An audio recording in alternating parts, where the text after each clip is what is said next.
What's up, guys? This is Hense Todd with Chiefs Blitz, and that's Nick. Sit back and enjoy the show. We got a lot lined up for today, so sit back and enjoy our new intro, and we'll be right back in with you guys. So let's get it. Let's get this show on the road. First round pick. Hey, throw that list away. All right. Why are we around? Welcome to the show. It's a Chiefs Blitz night. Breaking down the plays, keeping everything tight. From Mahomes to the defense, we give you the scoop. Real talk, real stats, we the ultimate troop. This ain't no game, it's our passion on display.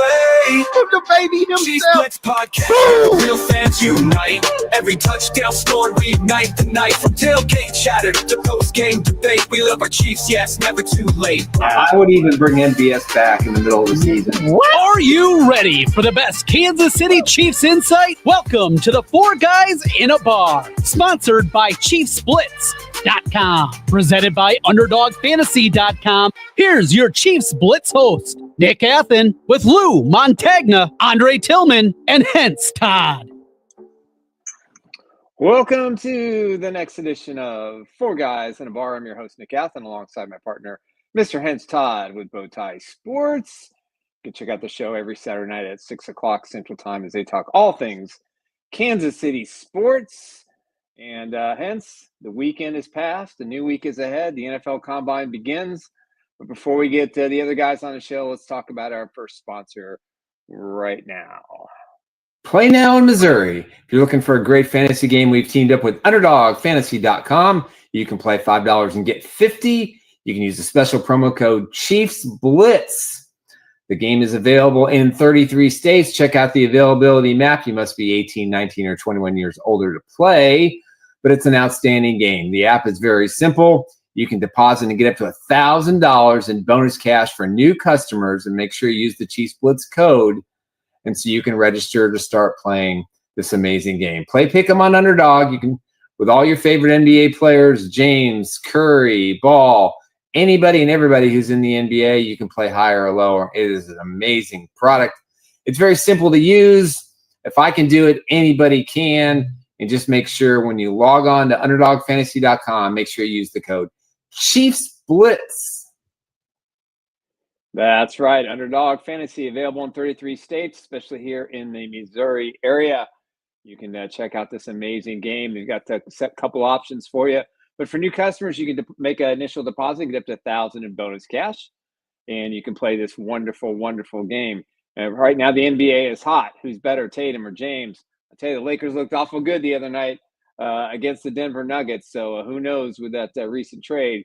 But if you like the NBA, you can also do college basketball. You can do hockey. You can do golf. You can do all sorts of stuff. But when you play it, you can win up to 1,000 times your money. And it's a great, great game. And we're so glad that they're our sponsor here. Again, it is available now in Missouri. You can play it in Kansas, of course. And there are other states that you have to just check availability. And remember, you got to be 18, 19, or 21 to play in your respective states. So with that business out of the way, let's bring in the other two guys. Mr. Lou Montagna. Hey. Oh, what's up?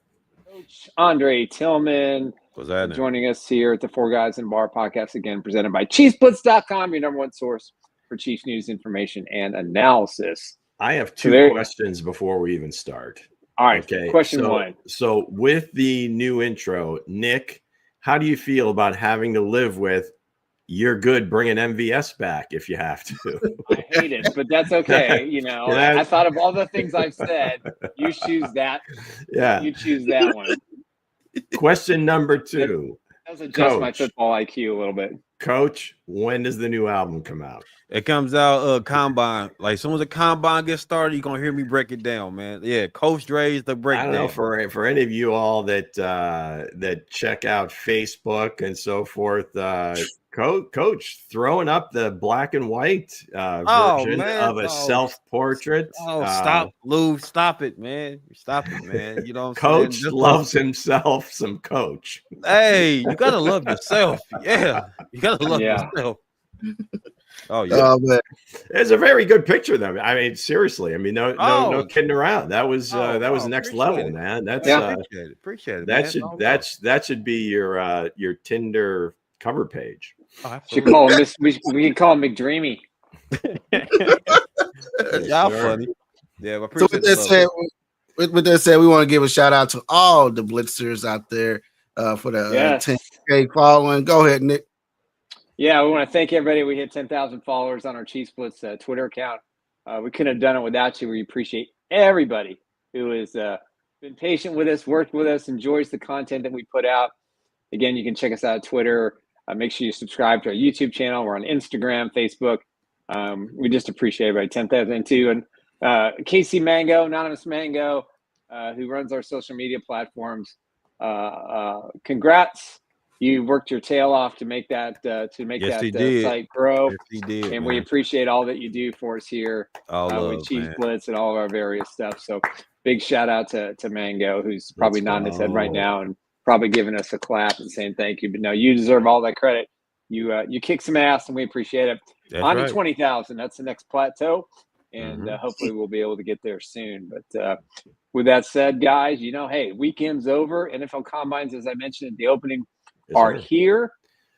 And the it's going to be first round of players are there in Indianapolis, starting with their medicals and things. They hit the field on Thursday. Yep. And tomorrow, Andy Reid will speak at 11 Central. And then Brett Veach will follow at 11:15, where we'll find out any changes in the coaching staff, kind of get their overall thoughts. Neither man has spoke since the night of the Super Bowl to the media, so it'll be interesting to see what their sense is. And my guess is they've moved on. They did announce officially that Matt House and Chris Orr are on board. Matt will be the senior defensive assistant, and Chris will be the defensive quality control coach. Both left pretty good opportunities to come to the Chiefs. This will be Matt House's second run with the Chiefs, and I think that's pretty exciting because I think he did a great job when he was here before. So congrats to those guys. Now, whether or not they make any changes on the offensive side of the ball, I certainly have a few suggestions, but I don't think Andy or Brett or Clark Hunt's going to take my opinion on that matter. So if they have not announced any or they don't make any announcements tomorrow, then the same coaching staff will be back. Don't sell yourself short, Nick. Do tell. There, we've got fans, eyeballs, ears listening. What are we doing? They need a new offensive line coach. They need a new running backs coach. And they need a wide receiver coach, in my opinion. That's just me. I think they just need some fresh blood. They need some. I think they need fresh some younger blood. Huh? Get some younger guys in there. Maybe some different ideas. Andy Heck is he's seasoned. He's chiseled. He's been with Andy Reid his entire career in Philadelphia, mostly and in Kansas City, coaching career anyway. So, listen, he knows what he's doing. I just question his development of some of the players. We have the running backs coach had never coached running backs before. He was a wide receiver coach until last year. So, I don't know. I just think these are really key areas of your offense where it's kind of, there's been issues. I think Pacheco, despite the injury, wasn't quite the same, obviously. I think the running game kind of altered, toward the stretch. I think the wide receivers too, there's some emphasis I think they needed to put on and try to fit all those guys together. But just my opinion, for what it's worth, I think the offense needs a little bit some change, and I don't think it's Patrick Mahomes' haircut's going to be enough. I think they're going to have to make some other decisions. Hey, it was enough for Chiefs. It was enough for Chiefs Blitz, Nick. We need in a couple of weeks, or maybe within the next week, we need another catalyst like that. Hey, that fit what Nick just said. I feel you, Nick. It'll take more than a buzz cut, man. It's gonna take more than a fade, man. It's gonna take more than a fade to fix that. We'll see. I mean, I'm not gonna doubt out Andy Reid with a chip on his shoulder, Brett Veach and Patrick Mahomes with a chip on their shoulder, and the pocketbooks of Clark Hunt. So, I think they'll figure it out. At least the roster, point of view, and hopefully, cross our fingers, they just don't have the rash of injuries they had last year. I think that losing Rice think that's something that offense just never recovered from. I think with Andy at the helm, I think part of his, I guess, I don't know, mantra, his kind of why he does this, and he always says it, is to teach, right? Yeah. And it's not just the players. I think it's the coaches too. So that's why I think you see him giving younger guys a chance, especially on the offensive side of the ball, where they've kind of had, like Greg Lewis, he coached wide receivers, then he coached the running backs. And I think he's coaching the running backs in Baltimore now. or the receiver. I'm not sure which, but I think he likes to see those offensive guys take different positions within the offense, not so much a specific specialty. He did that with he did that with EB, did that with Deuce Staley with the running backs, but I don't, maybe he's being stubborn. He is very open-minded. He always talks about new ideas and so forth. But yeah, I think maybe some fresh blood to kind of come up through the ranks might be an idea. Again, I don't have a name for him. The other thing is, you look at his initial staff in Philadelphia, and at the time, not many people knew those guys. No, right? You're right. And they were guys like Ron Rivera, Juan Castillo, John Harbaugh. I mean, all these guys went on to be, head coaches eventually. Mm-hmm. So with that said, let's get into it. Hopefully he strikes gold with these guys. We'll see. We'll see what happens. Again, officially tomorrow we'll find out the answer, which we probably already know. But go ahead, Hense, guide us. So let's get into our breaking news of the day. Baby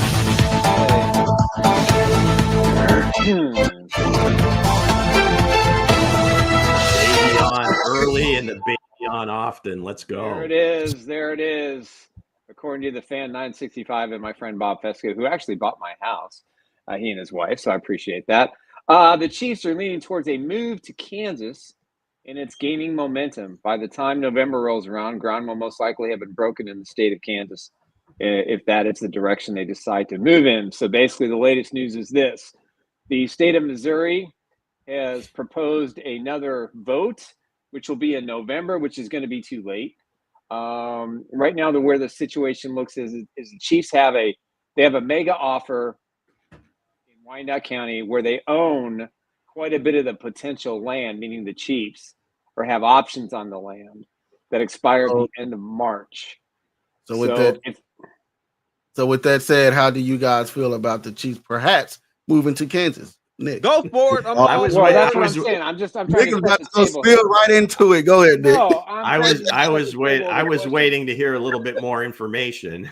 You cut me off there, dude. Damn.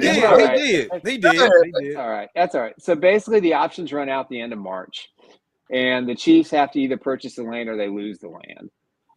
The deal is very simple. The Chiefs, in regards to the Star Bonds, there's a lot of money available, but the Star Bonds have to be used by, I think, June 1st or June 15th.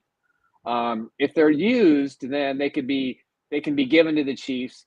The state of Kansas also has access to some free money. I'm told it's well over $1 billion or more that they would give to the Chiefs as an enticement to move. Now, the way the facility will be structured is very simple. You'll have a dome stadium. You'll have a casino attached to it. You'll have apartment complexes, condos. You're going to have shops, restaurants. The Chiefs are going to create a village, the Hall of Fame, the practice facility. Now, the practice facility may be negotiated to go elsewhere. It just remains to be seen. But the Chiefs want to make this decision, I think, well before the start of the regular season. And I would say right now it's a 75-25 lean with Missouri losing out and Kansas winning. Now, it doesn't mean that Missouri can't come up with the billions of dollars it's going to take. But the other thing that's confusing the matter for the Chiefs, Royals, as I mentioned before, are now looking and have developed an idea for the in Leawood, Kansas, at 119th and Null. So it's possible both teams could be leaving Missouri. But for the Chiefs, they want a mega complex. They want a dome. When he posted this morning on social media, everybody goes, well, we're done with the Chiefs. We're not going to go to the new place. They're going to be the Kansas City, Kansas Chiefs. I don't care where the stadium is. If you put a dome in, you're guaranteed of a Super Bowl every probably 6 or 7 years, I guess. Because the plan is to do one winter Super Bowl every 5 or 6 years. And that would qualify. So the Chiefs would have the entire infrastructure, the hotel, the condos, everything will be all right there. You're going to get the rotation for the NFL Combine, which is going to start moving around. They probably have a pretty good chance for that. You're talking about a year-round entertainment complex where they can do tours. And, when you get a casino that's involved, the casino is going to contribute money to the Chiefs at some point. So, the renderings here are somebody's idea. That's not the actual renderings from what I'm told. But,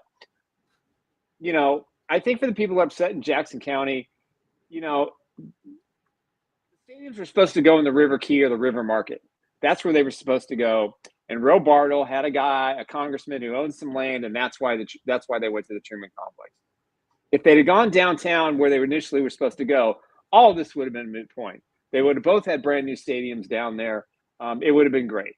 But Missouri kind of dropped the ball, and the issues with Frank White and the issues with the mayor and all these things that are going on, it's not a good situation. And and unless there is a miraculous amount of money given by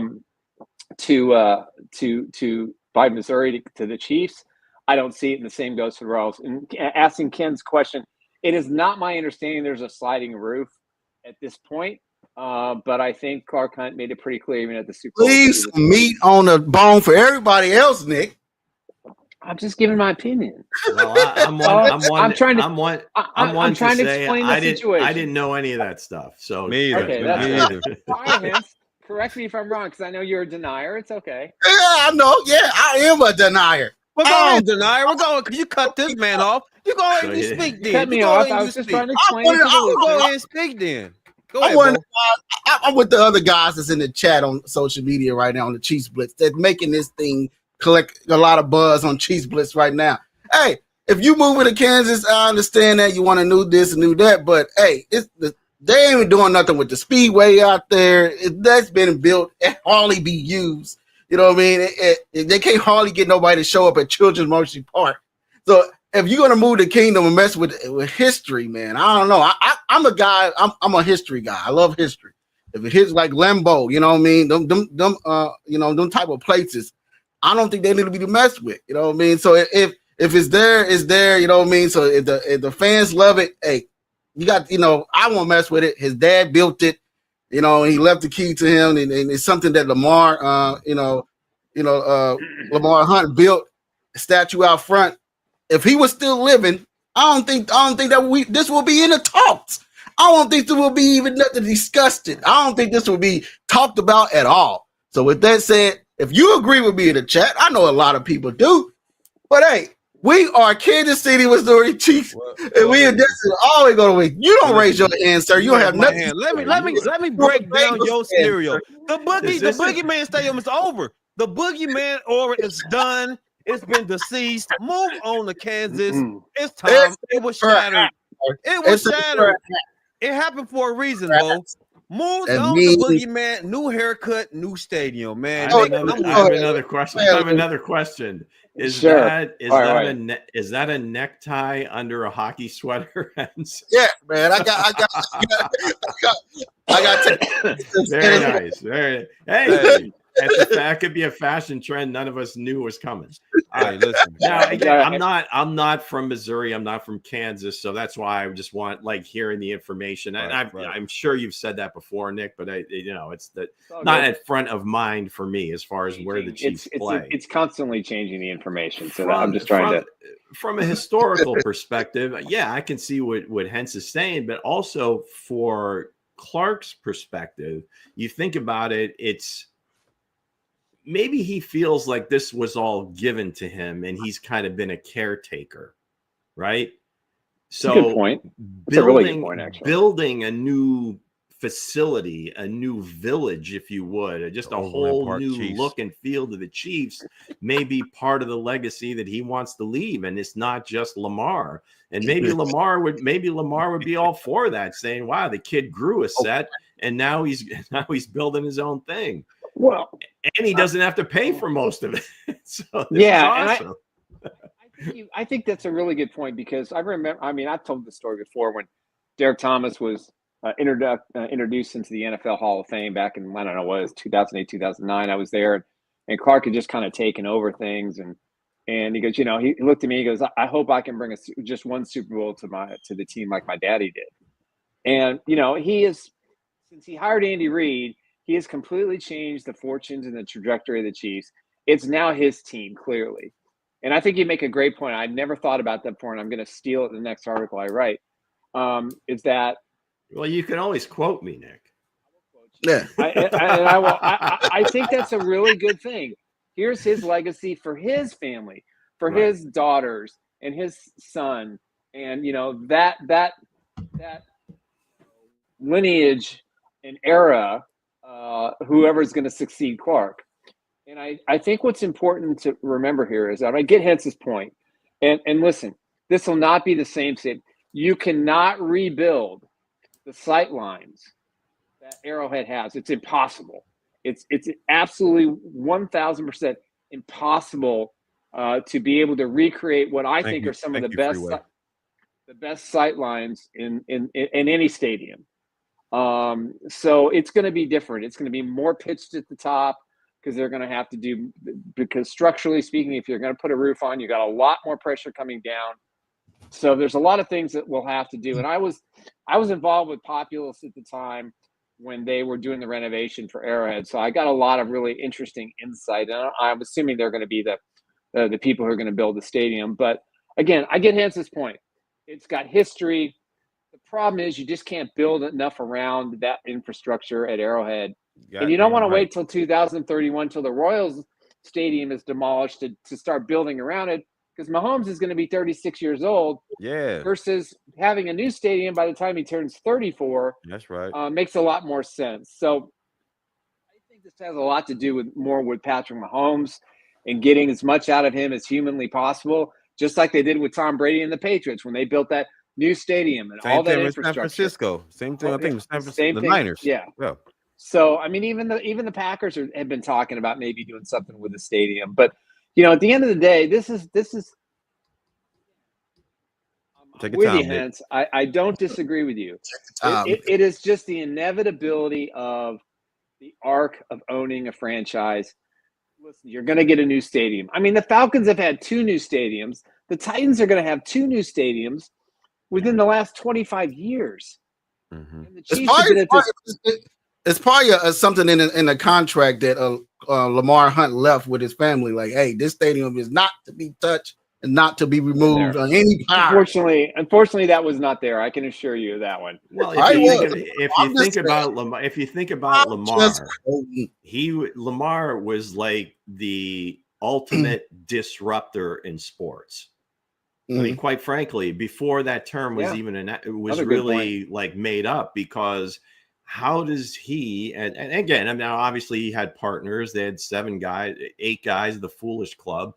They're going to take on the NFL. I mean, that just sounds ridiculous, like a horrible business plan that's never going to work and whatever. So I go back to my original point, is I'm thinking that Clark is kind of wanting to do something for himself and really make it different.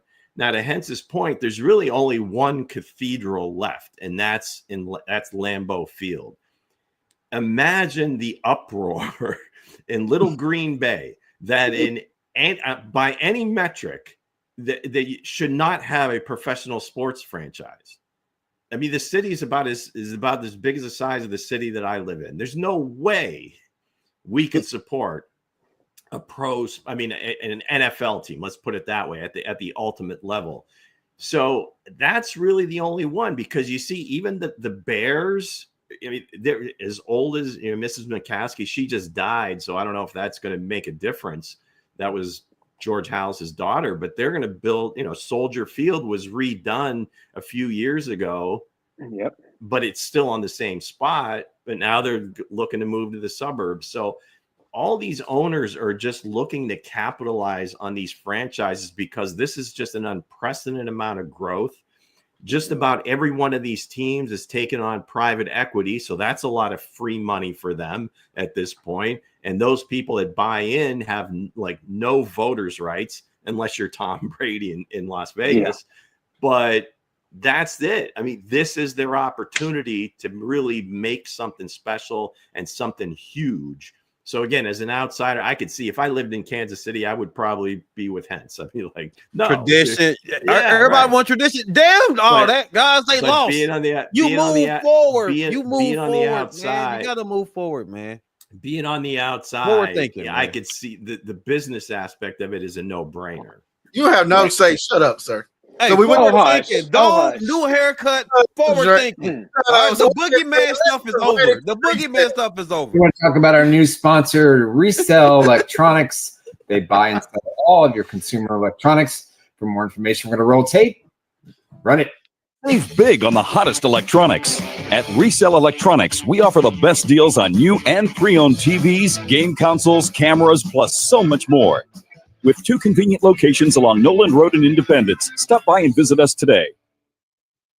That's right. Resell Electronics, 2 great locations, Noland Road and 40 Highway in Independence. If you're looking to buy or sell any of your personal consumer electronics, they are your one-stop shop. You walk in, you tell them the guys at Chiefs Blitz and Bowtie Sports sent you, and they'll give you a 10% discount. Check out their website at resellwithac electronics.com. Resell. Everybody on mute. I'm trying to mute Drake over here talking some nonsense about. You mute and went straight to the commercial. I sure did. That's what I said. I said we going right into I resales. don't care, man. You move That forward. often, just forward. because he wants him to stay in Missouri, he cuts us all off. Yeah. Sour.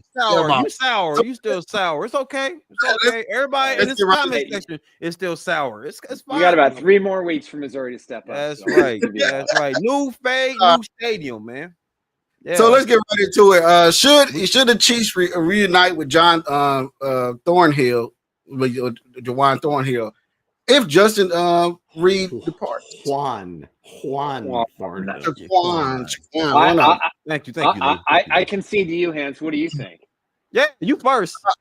I would say no, because you got Jaden Hicks back there. So I would say no. I will not move on. Bring in Thornhill. They let him go for a reason. They let him walk for a reason, and they kept Justin Reed. So I think they probably push more for Justin Reed than bringing back Thornhill. What you had to say, Coach? Lou, go ahead, Lou. Nothing to say. Go ahead, Lou. Well, I mean, familiarity Pass the buck Monday. Familiarity aside, I kind of agree with Hense. I mean, unless they do move on from Reed, and it would just be like a depth thing. I don't know that they bring him back to be a starter.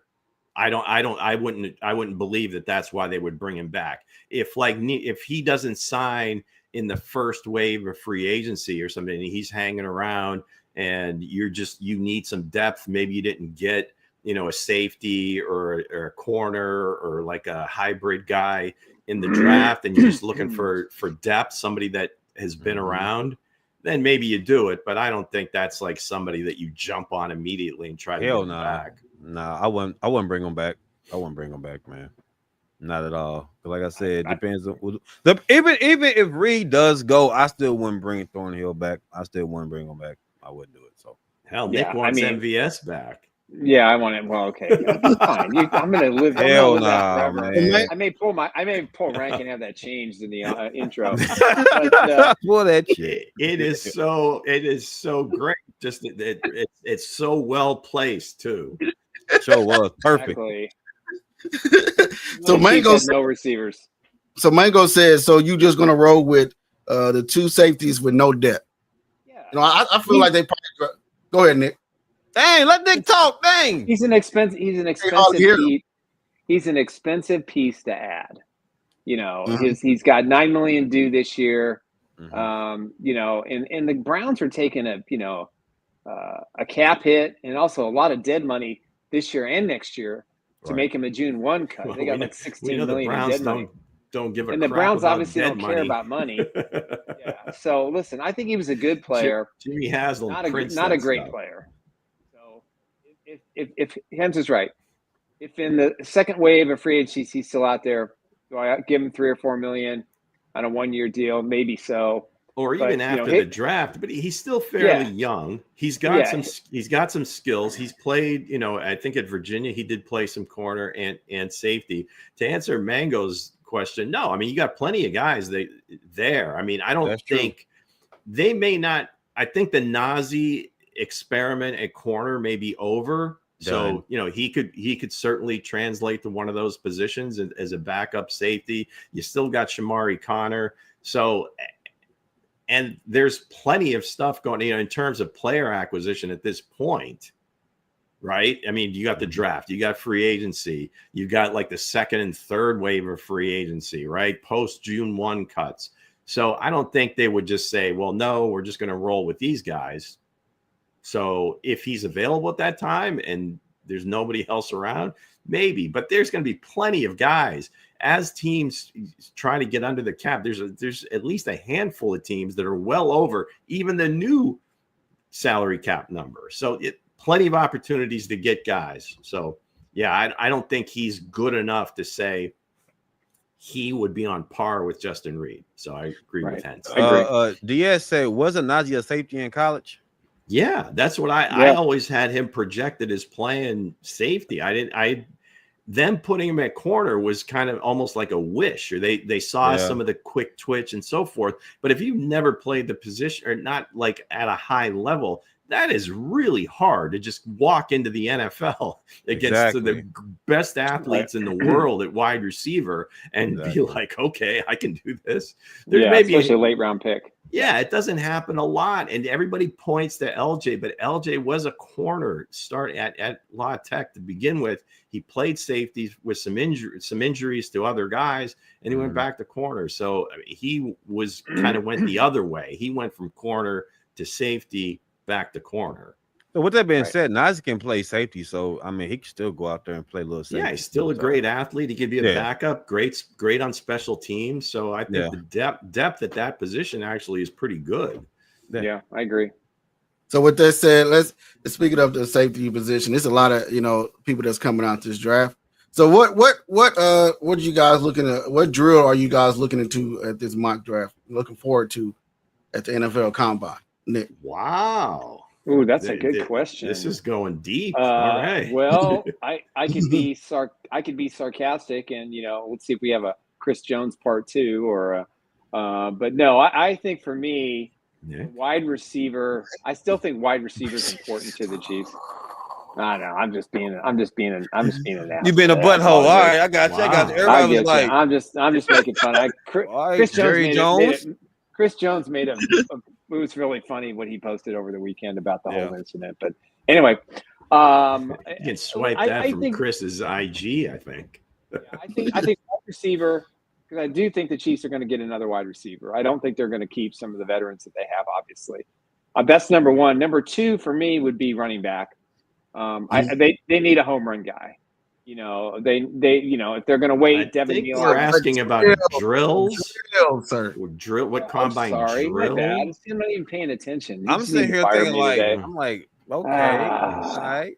Give me the white. I don't know. He said, "Give me the something." I don't know. Just give me some shit. I'm in the speed of the player. I don't know. I'll throw something out there. I agree. The quarterback drills, okay? That's always interesting. Wow, which quarterbacks are going to throw? All right, I'm just going to stop talking. Guys throwing on air, absolutely. I think for me it's the cone drill. I'm always cone drills and speed. You know what I'm saying? Because the cone drill tells you a lot. You're a coach. You know that stuff. I don't. Oh yeah, my son's in that, man. Yeah. Change of direction, like twitches and stuff like that. Yeah. You know what I'm saying? Especially for the DBs also and the defensive ends too. I'm looking for a speed from the offensive line too. You know what I'm saying? You might find a stud out there that can run probably a 4.3 or 4.2. I think whatever. No, you can't. Hey, look at Hense's boy, Deontay Walker.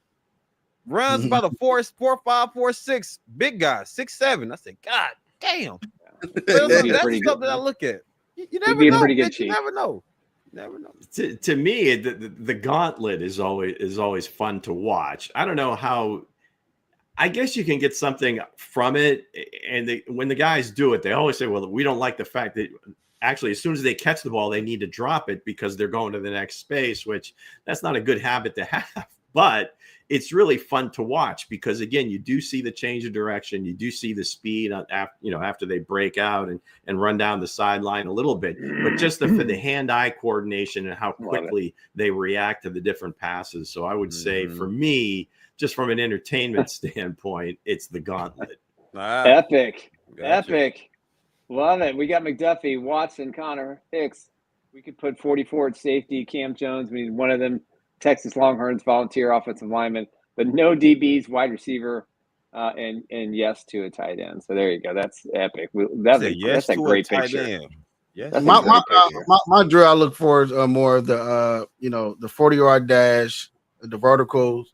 You know what I mean? Then I'm looking for the cone drills as well to see, what guys can, get done out there as well. But again, while we looking into that, let's go ahead and look into our draft board. Some guys, some guys put some stuff in, some people didn't. What I'm hearing, somebody's mock draft and get to a certain person at a certain deadline. So they didn't get theirs in there. So some people know about Hart though. Some people know about Hart. So with that said, I see who you're ripping now. All right, go. Right. So with that said, let's go ahead and get into our draft boards. Let's go ahead and start with Coach Dre. What you got on your draft board, sir? Well, I got my draft board. I got Tyler Booker. From Alabama. The right guard from Alabama. I chose him first round because we don't know what's going on with Trey Smith. We don't know. Right. So hey, call it what you will, man. Call it what you will, man. So I go with him because like he's physical, man. He's a good puller. He's very dominant in that position. He didn't really allow a lot of pressure on Milroe. He didn't really allow a lot of pressure on Milroe. I like him. Like I said, he was all pro, all SEC.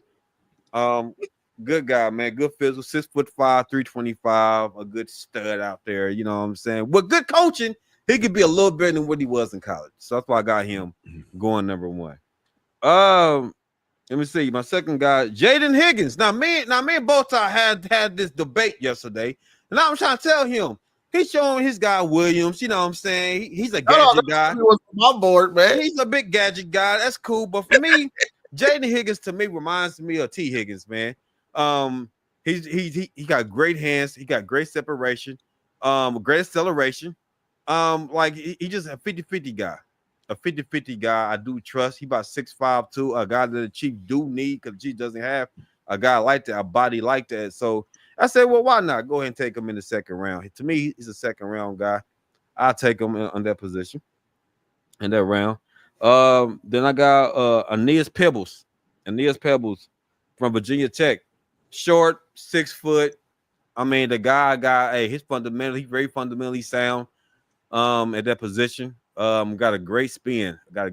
Move, man. I said, why not mix him with power and fundamentals with Chris Jones? Power, a little bit of fundamentals, man. I like that. And plus, he kind of reminds me of Aaron Donald too, though. Kind of remind me of Aaron Donald, so I like him. My next guy, Nick, your guy, Kobe Bryant.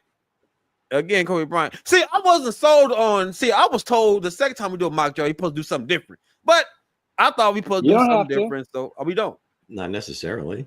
Well, damn, I could have kept my same board. It does make it more entertaining though if we change them. Yeah, that's why. And there's certain players. I'm not going to give up on Kobe Bryant or Devin Neal. Yeah, we're trying to get more people to watch. Coach. There you go. I figured that's why I changed my stuff up, Bo. There you go. But I like Kobe Bryant. I like Kobe Bryant because his coverage skills is elite. He's great in zone. He's not afraid of big moment. So I put Kobe Bryant out there, And then my other guy, again with bow tie over here, he went back and forth, man. My guy, I want to say his name wrong, Jaquandon Jackson from Arizona Razorbacks. 6'2". Arkansas. Yeah, there you go. Arkansas. I say go Arkansas. Hogs. Go Hogs. It's okay. We forgive you.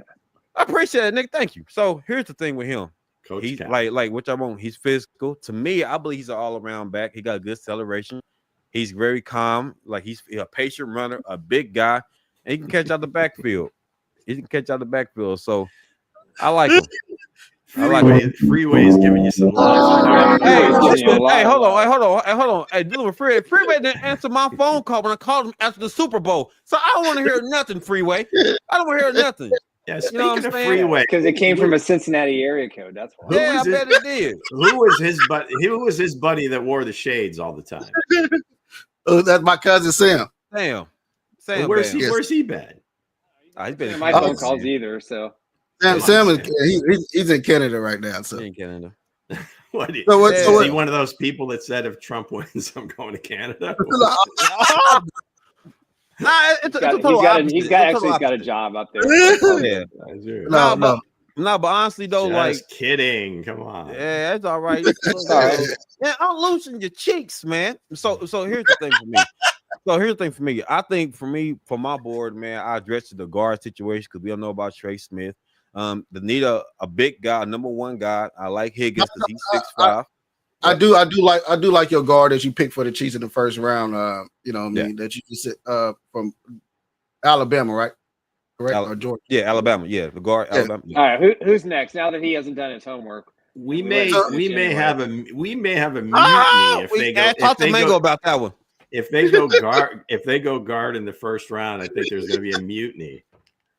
So let's get into Mango and Mr. Lou's draft board. What you have for us, Lou? Go ahead. Okay, you want me to go first? All right. So first round, Walter Nolan. I get this guy.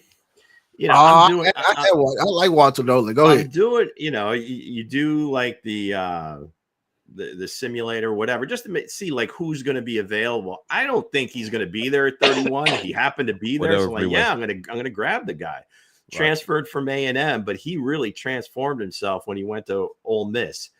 He's got a little bit of the short arm disease, so that might limit him or why he may fall. He's like 33 inches, but quick, nasty. These are the terms I keep seeing every time I read about him.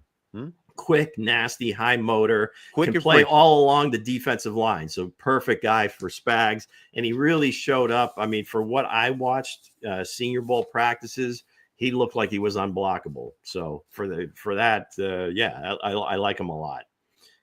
Watch some of the game. I mean, he just stands out. When you watch Ole Miss games, he's a beast. Watching them defense, you don't have to ask what number he is. I mean, he just stands out. So, all right. Now, another guy that I just can't see being there at 63, but he was.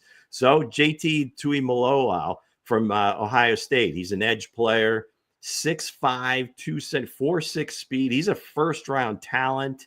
Again, I don't think he'd be there, but in this case, he was an elite recruit, 12.5 sacks this year. Power, speed, great spin. I mean, just a great player. He falls to that spot. You're running up there with the card. My third round pick stays the same, right? I mean, at the top of the third round, it's still Travion Henderson because I still can't believe he's there. So I'm going to take him. I mean, speed. He's the 4th rated running back. Natural and pass protection, good hands. He's explosive. I mean, you saw him throughout the playoffs. He was, again, he was unstoppable, whether it was the screen game, whether it was, running inside, running outside. Love this kid. Great player. Next, I'm going to go, this would be what, 4th round, 5th round? What is that? Pick 95. End of the third. Inside lineman Tate Ratledge from Georgia, 6'6", 320. Not really fast, so you might see it. I think he really projects to the inside. He was on my last. He is a true right guard. Power. Again, whenever I see linemen and they describe them as nasty, you got to love those guys. Strong anchor, just a really tough dude, and would fit in perfectly. Yeah. And if we lose Trey, then obviously that would be a nice spot for him to move into. Next one, going back to Virginia Tech for a defensive back, Dorian Strong. He's a corner, length, speed, got some man skills, 6'1", runs a 4.4 40. Ain't bad. It just looks like a dude that could really fit into what Spags likes to do on the edges of the defense.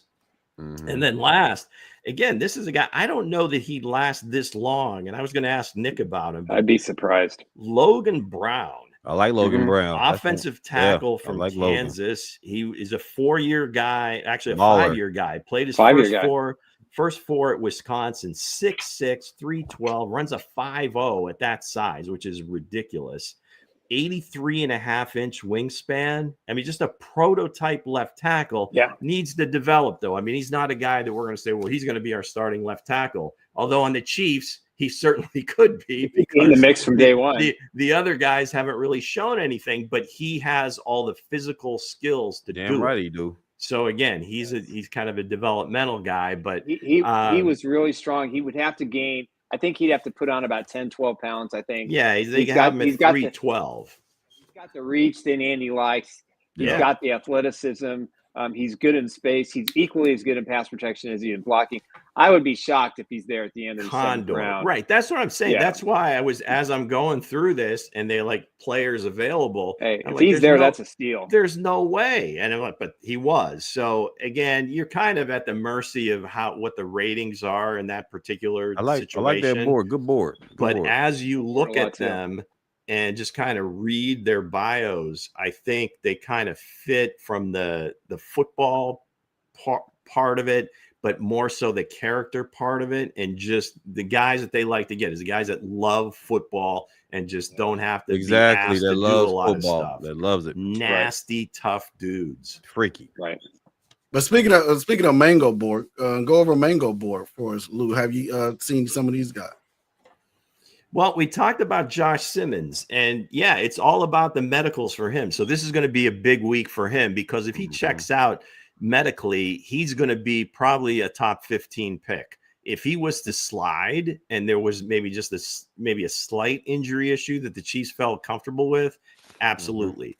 Isaiah Bond, I think he transferred from Alabama, played his last year. There's another guy, Golden from Texas, that looks like he's kind of moving up. That'll be a big week for both of these guys. They're both at the combine. He's got Tate Ratledge in there as well. Don't know much about Darian Porter. Porter. Hold on. Wait. Hold on, man. You know that's on your board. Hold on. Go ahead. You got him. Go ahead. Porter, man. Porter, I got him on my board, man. Porter's the guy that he's 6'3". He was 215. Yeah, he's nice. I think he's gonna be the best corner coming out this draft if you really look down into it. Time out right there. This is TJ Tampa 2.0. Both guys from Iowa State. Same size. Right? Same size. And Hensley's putting the gold jacket on him already. Good point. But again, I think he's pretty good. And Tate, I see Tate names keep coming across everybody's board. He was on my board. He's just a nasty dude, and he's got the size. They really believe. Well, again, from what I'm reading, they really believe he's going to be a guard. He really doesn't have much flexibility to move to tackle. So if you're looking at a guard, specifically a guard, not really a swing player, which the Chiefs like to have, their backups be able to play multiple positions. Again, from that perspective, they may not like. They got to find 5 starters first. Exactly. So why not? I mean, just a nasty dude. I think I had Tim Smith from Alabama, the defensive lineman, in my last one, and then Rocket Sanders from South Carolina, real tough guy. Another one of these Kareem Hunt types. I don't know that he's got like the really breakaway NFL speed, but he's fast enough and he's got great contact balance. South Carolina has at least 6 guys that are going to go like on day 1, day 2.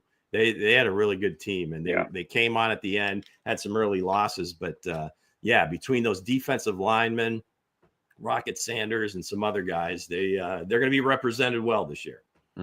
So let's get it to me and what y'all think about Mango's board.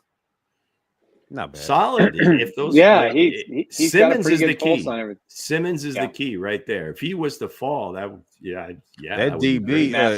DB from Iowa State's nice though. So. Yeah, I'm trying to tell you guys. But again, let's get a minute Nick's board, man. You say the best for last. Now you want me to go first, or you want to go first? Yeah, Nick? go first. Okay, go first. Go first. I'll concede the floor to you. Go ahead. Okay, man. Josh from Oregon State, guys. This guy is I'll probably say the best tackle that's coming out of this draft. Even though the kid from Iowa State with his injuries, he probably can be there. But this guy from Oregon, man, was 6'4", 6'5", 320, 325, 330, around that range. The kid plays with toughness, quick feet. He's hard to move. You're not getting around him. He's that type of guy that you want to protect Patrick Mahomes. If you watch Oregon, number 76 always show up on tape. He always show up. He always there when everybody's looking at the highlights. You look at the running back, you be like, dang, how you get through that hole right there? It was Josh that cleared the hole for him, number 76. Josh got to the hole. Josh ain't let nobody through. He's doing what he never doing, and he's been very professional at his job. So with that said, also, Deion Walker, man. Hey, this kid here is, he's probably my favorite person. Break it down. Break Deion Walker down, because I did it earlier. Once you finish it, then he's my favorite person coming out of this draft so far. 6'7", 345. You're gonna probably run in the 4.6s in the combine. That's the guy I'm locking in on to see what he do in the combine. Guys. I think his stock is going to rare. I think he will be a first rounder. Chiefs will be lucky if they get him at 63. Big you know what I mean? So he's my favorite guy that's coming out of this draft so far. Out of all the guys I've been looking at, Deion Walker, 6'7". You put him next to Chris Jones. Put the George sticker on him. And also, the King Felix. You put him next to them, and I think Felix can thrive with somebody like that next to him. You know, even though he got Chris Jones, but him and Chris Jones together, that would be lethal, unstoppable. And also, Xavier Williams, man. If you ain't seen Xavier Williams, he's 6'5", 225 pounds. Hey, if this kid moves like a monster truck out there, he's coming out the backfield. He's coming out the backfield. He running everything you got. He's Debo Samuel slash Debo cluster. All over again. Also, he got, at 6'5", moving and spinning like that. This guy is unstoppable, man. So if I'm the Kansas City Chiefs, somebody else said it in the chat earlier, man. Like Watson said, hey, if I'm the Chiefs, I'm looking at Williams, man, from TCU. Yeah. If you ain't watched this kid tape, if you ain't watched this kid tape, you're gonna be like, I will watch tape on him this week. Yeah, you're like, okay. Think of a big body Dexter McCluster. He's real big, 6'5", 225 pounds. He's a legitimate out there. And also back to Porter. Porter is I know everybody said TJ Tampa, but again, Porter is one of the top corners. I think it was just me, Hans. No, not it was just one objection. I think Tampa, he didn't get a chance to really play much, and he was injured. Right. He may turn out to be a great player. So, but I just noticed it was very similar. It was like, the Glazer was very similar. Hense definitely has a type. He has a type. 6'3", he probably. I think this kid probably breaks Xavier Worthy's combine record. I think he's probably gonna come out and run the 4.2s and 4.1s. I'm real.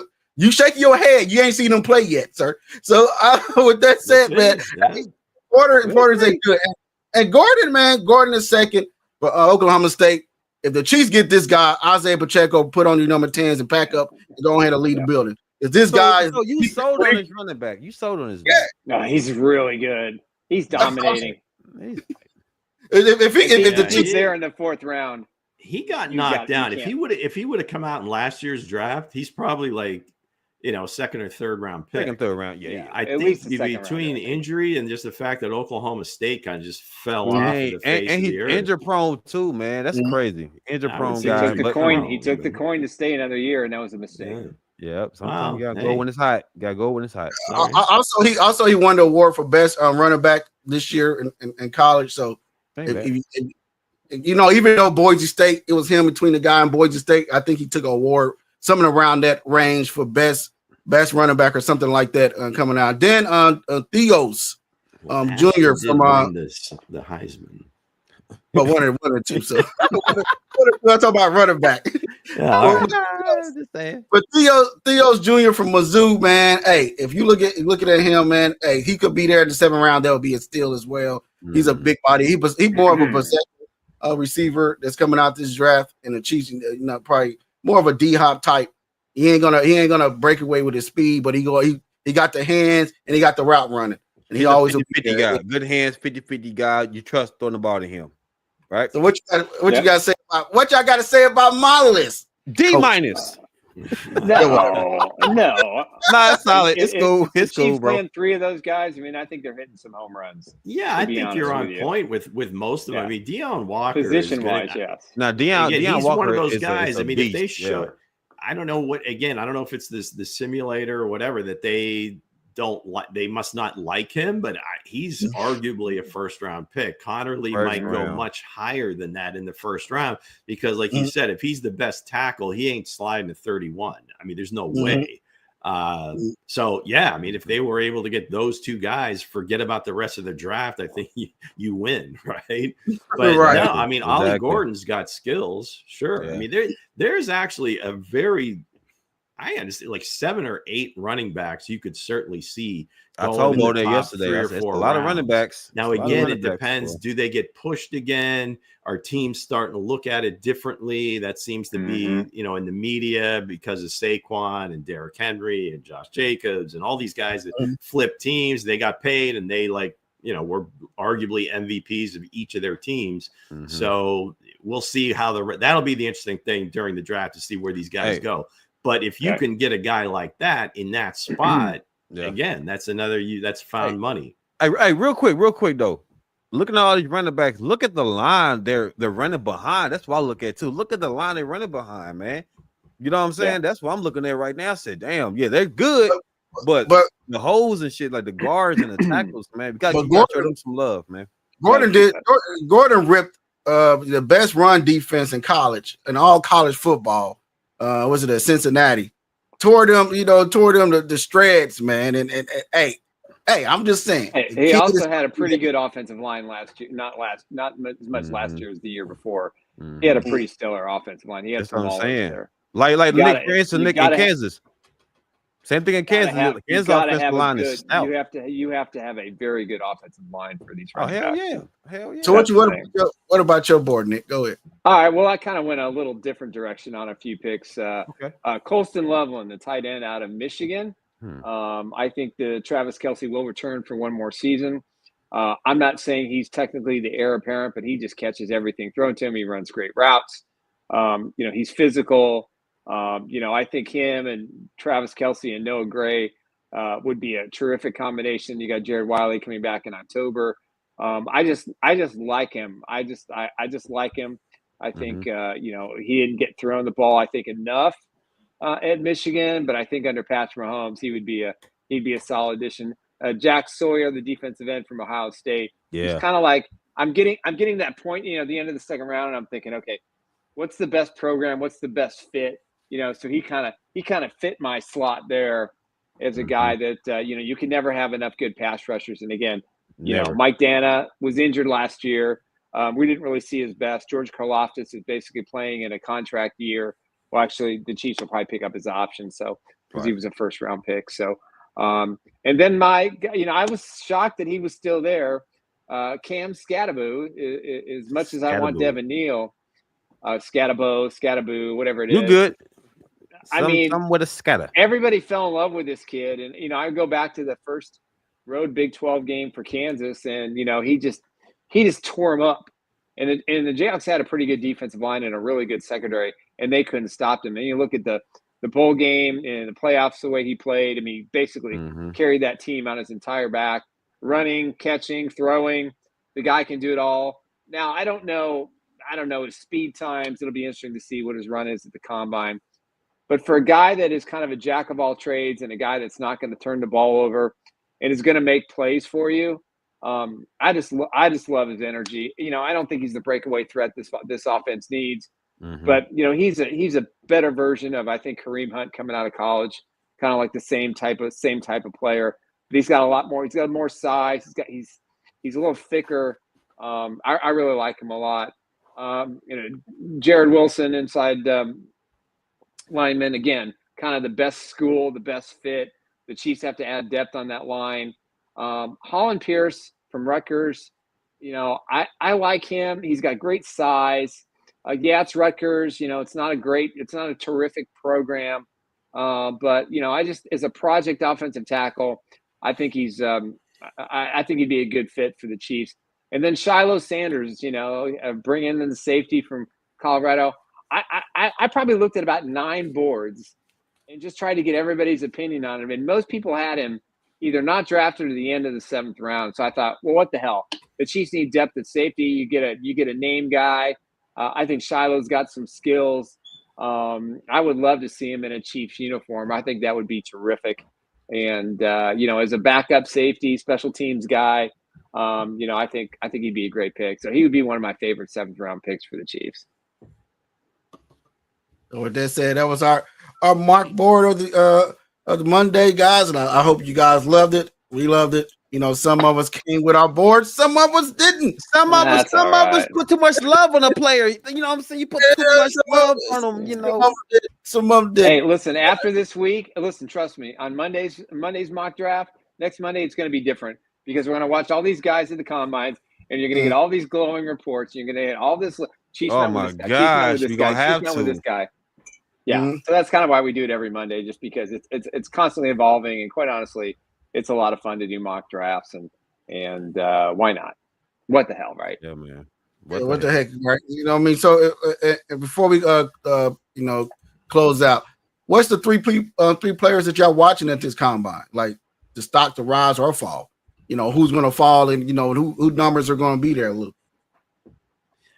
I'm looking at some of the other quarterbacks because you get everybody. It seems to be like the conventional wisdom that Cam Ward, Shedeur Sanders, or 1, 2, 2, 1, however you have them ranked. Mm-hmm. Then you got guys like Jackson Dart.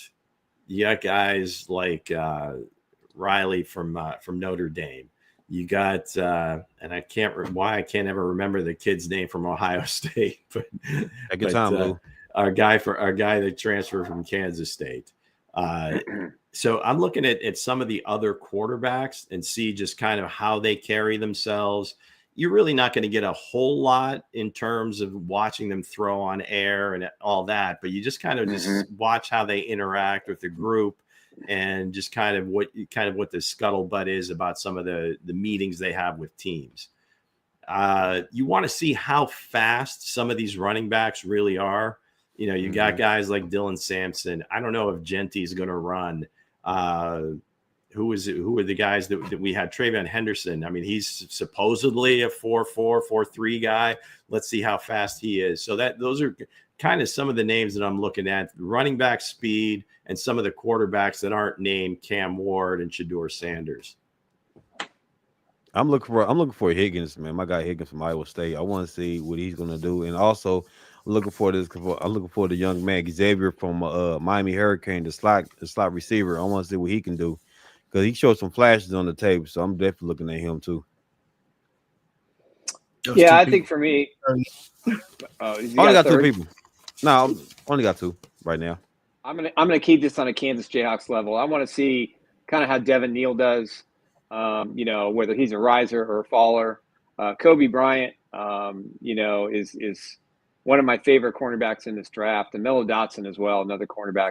And we talked about Logan Brown. Probably the best cornerback coming out the draft, Kobe Bryant. Yeah, I want to see Logan Brown can really hit that 5.0 or under at his size. Yeah. That'll be interesting to see. That'll be a stock riser too. So I mean, KU's got 4 guys that I think that could be drafted. So we'll see. But that's what I want to see. I'm going to keep it. I'm going to keep it logo for this week. Well, my 3 guys. I'm looking to see what Williams do from TCU at the combine. Also, J.C. Horn. A lot of people ain't talking about from Colorado. I'm looking to see what he does at the combine. See what what numbers he put up. I feel like he's going to put some good numbers out there at the combine. Go ahead, Jimmy Horn Jr. Just yeah, Jimmy Horn Jr. And also I'm looking for. Also, I'm looking to see what happened with Walker, man. You know what I mean? Dewan Walker, man. This 6'7", 345 pounds. Yeah. I'm watching the D-line. If he come out here and he runs a 4.6, his stock going to rise into the top 15 on their draft board. And top 15 and top 20. Be careful of the workout warriors, right? I mean, that's but no, I mean, he's a great player. What you've seen on the field, everything that he does in drills will just confirm that. But like you said, if he runs that speed, not that it's going to skyrocket him, but I think he kind of puts him in the first round. Hell yeah, well, if you run a 4.2. The first 4.2. The reason I like him, man, he's not a receiver, coach. So hell no, but hey, if he runs 4.5 or less at defensive lineman, that's going to be something. Boy, he run a 4.2. That'll be number 1. That'll be an effing miracle if that happens. Man, you're not getting away from that dude running a 4.2. Tell you that shit. So with that said, let's get into our sponsor before we close out with not resale, but take your time. Play now in Missouri. If you're looking for a great fantasy game, we've teamed up with UnderdogFantasy.com. You can play $5 and get $50. You can use the special promo code Chiefs Blitz.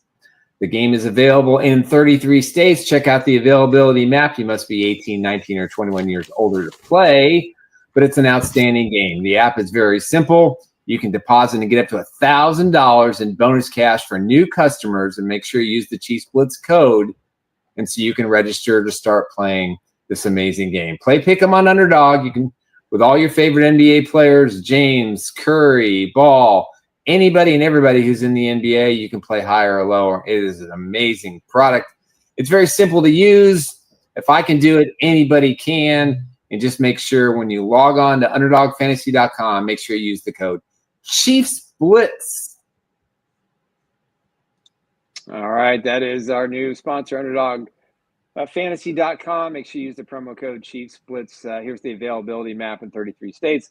Obviously, you can play the game in Kansas and Missouri, which is where a lot of our listeners are from. And if you're out of state, check out the map. So we want to appreciate UnderdogFantasy.com for sponsoring us. And again, you can play $5 and get $50. It's just a great game. It's a lot of fun. NBA, NHL, golf, college basketball. Get ready for baseball coming up. I think that's it's a terrific opportunity to just kind of have some fun and maybe add a few digits to your bank account, like I have. Nick can't believe these guys are still in business. I haven't taken. It's like free money. They're giving it away. I'm up from game one, so they are giving it away. Damn. Literally. Yeah, they are. Hey, $50 in bonus plays. Come on, man. Yeah, I can't beat it. Take a shot for $5. They're giving you training wheels, man. So what they said, the combine is coming up. Andy Reid is speaking on Wednesday. Brett Veach is speaking on Wednesday. Tomorrow. Tuesday tomorrow. But Wednesday we have Chiefs who? Chiefs, you gonna do some more Chiefs who or no? The real breaking news is Hensley not wearing a bow tie. That's how that escaped us. Look at that tie. Look at that, man. What is happening right now? Nice. Where is the bow tie, my friend? Yeah, we'll do it. We'll do a NFL draft version of Chief Who. Sure. Mm-hmm. All good. Let's do it.